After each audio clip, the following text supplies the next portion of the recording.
생존에 직결되는 문제라고 생각하거든. 지금도 고등학생들은 공부하느라 잠잘 시간도 없다니까? 금융 지식은 계층 간 양극화로 이어지기 쉬워. 피상적인 내용으로 금융 교육을 하면은 오히려 학생들에게 혼란만 줄 뿐이야. 가진 건 쥐뿔도 없지만 꿈과 로망은 국가 권력급인 20대의 솔직하고 발칙한 돈 이야기. 머니 책! 저번에 우리가 투자와 저축 중에 어떤 것을 해야 되는지 이야기했잖아. 그 이야기를 하면서 느낀 건데 무엇이 됐든 금융교육이 정말 중요한 것 같더라고. 맞아, 나도 동의해. 단순히 뭐가 더 좋다가 아니라 둘 중에 나의 상태를 고려해서 자신의 자산 비중과 전체적인 금융 투자 플랜을 세우기 위해서는 탄탄한 금융 지식이 선행되어야겠지? 그리고 나는 성인이 돼서 알바도 해서 돈도 벌어보고 저축 투자를 하면서 가장 크게 느낀 게 이 돈을 버는 방법보다 이 내 돈을 지키는 방법이 가장 중요한 것 같더라고. 그래서 좀 금융교육이 필수적인 것 같아. 맞아, 나도 동의해. 특히 20대 같은 경우에는 금융 사기나 비투 같은 위험에 노출될 가능성도 크잖아. 그래서 금융교육이 그런 20대들에게는 특히 더 강조되는 것 같아. 투자에 대한 이해가 선행되지 않은 상태에서 무작정 투자를 시작하는 거는 너무 위험하잖아? 그래서 나는 이 금융교육을 고등학교 때부터 필수적으로 운영해야 된다고 봐. 왜냐하면 이 사회에서 나왔을 때 아까 말했던 그런 위험들을 최대한 줄이기 위해서는 어렸을 때부터 그런 교육을 듣고 본인의 그런 마인드를 장착해야 된다고 보거든.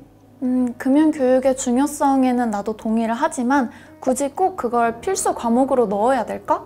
지금도 학생들은 국영수 같은 과목을 공부하는데도 너무 힘들잖아. 그러면 오늘 우리가 이 금융교육 고등학교 필수화에 대해서 토론을 한번 해보자. 좋아. 나는 일단 아까도 말했듯이 고등학교에서 이 금융교육을 필수적으로 진행해야 된다고 봐. 아까도 말한 그런 위험 줄이는 것도 있고 생존에 직결되는 문제라고 생각하거든. 그리고 어렸을 때부터 그런 금융에 대한 지식이나 그런 건강한 마인드를 형성하게 되면 평생까지 가는 금융 웰빙을 형성할 수 있다고 봐. 금융 지식의 중요성에는 나도 동의해. 하지만 지금도 고등학생들은 공부하느라 잠잘 시간도 없다니까? 금융 교육을 필수 과목으로 지정하기보다는 그냥 선택으로 맡기는 게 최선이라고 봐. 학생들의 부담이 증가한다는 건 공감해. 하지만 계속 선택으로 두면 금융교육에 소외되는 학생들이 생기기 마련이야. 실제로 나는 고등학교 때 경제 선택 과목을 골랐는데 고르지 않은 학생들이 그런 금융에 대한 지식이 부족해서 어려워하는 모습을 많이 봤거든. 금융 지식은 계층 간 양극화로 이어지기 쉬워. 부모에게 교육받을 수 없는 학생들에게 학교는 공평한 교육 기회를 마련해주는 유일한 창구이기 때문에 이 금융교육을 고등학교 때 필수적인 과정으로 넣어야 된다고 봐. 하지만 교육의 질 문제도 무시할 수는 없어. 지금 당장 학생들에게 금융 지식을 가르쳐줄 전문성을 갖춘 교사가 몇 명이나 될까? 잘못된 지식이나 피상적인 내용으로 금융 교육을 하면은 오히려 학생들에게 혼란만 줄 뿐이야.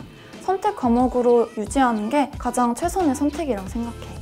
그건 교육에 대한 시스템이나 인력 개발에 대한 그런 논의로 가야 되지 금융교육에 대한 필수성에서 다룰 문제는 아니라고 생각해. 금융교육은 사회 전체의 비용을 감소하기도 하거든. 아까 말했던 여러 가지 문제점들에 대해서 사전에 교육하고 또 준비하게 된다면 그런 피해자들을 도와주는 금액이나 아니면 그런 범죄를 예방하는 데 쓰는 돈을 교육을 통해서 훨씬 줄일 수 있다고. 예방 효과는 인정하지만 금융 교육에는 정답이 없어. 자신의 자산 분배나 투자 같은 경우에는 자신의 상황에 따라 달라지고, 그리고 투자는 무엇보다 개인에게 책임이 있잖아. 학교에서 이걸 필수 과목으로 가르치면 오히려 학생들에게 혼란을 더 가중시키지 않을까? 차라리 지금처럼 기초 학문을 튼튼히 다지는 게 맞다고 봐. 기초 학문도 정말 중요하지. 그리고 아까 채연이가 말한 문제점에 대해서도 잘 이해를 했어. 하지만 그 신용관리에 대한 기초적인 교육은 고등학교 때 필수적으로 운영돼야 된다고 봐. 그것조차 하지 않는다면 여러 가지 문제에 휩싸일 수가 있거든. 동의해. 하지만 강제성 없이도 금융교육을 할 수 있는 방법은 많아. 모두에게 동일한 지식을 주입하기보다 체험과 실습 위주로 학생들이 자유롭게 선택할 수 있도록 하는 게 더 적절하다고 생각해.